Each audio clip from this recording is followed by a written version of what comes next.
போட்டு வச்சிடலாம். வெயிட் போட்டு உங்களுக்கு ஒரு 3லேருந்து 4 விசில் வந்தப்புறம் அதை இறக்கிடலாம். ரொம்ப உங்களுக்கு அந்த அளவு இருந்தாலே போதும். இந்த மாதிரி ரைஸுக்கு வந்து இந்த அளவு தண்ணி ஊற்றினாலே உங்களுக்கு கரெக்டாக இருக்கும். இதை வெயிட் போட்டு வச்சிட்டோம்னா நமக்கு அந்த ஒரு அருமையான ஒரு லன்ச் ரெசிபி வந்து நமக்கு இது ரெடி ஆகிடும்.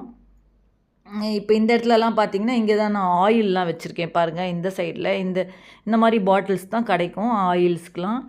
இது வந்து 100ன்னு பேர். நிறைய பிராண்ட் இருக்குது. நான் 100 தான் வாங்கிட்டுருக்கேன். இந்த மாதிரி கேன் தான் கிடைக்கும் இங்கெல்லாம்.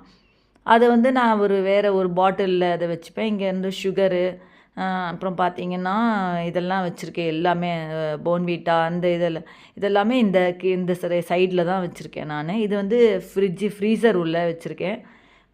முன்னாடியே ஆல்ரெடி நான் காமிச்சிருக்கேன். இதெல்லாம் பார்த்தீங்கன்னா சரி திருப்பி இது கொஞ்சம் ஆட் பண்ணியிருக்கேன். அதான் உங்களுக்கு காமிச்சிட்ருக்கேன். இதெல்லாம் உங்களுக்கு பேக்கேஜ்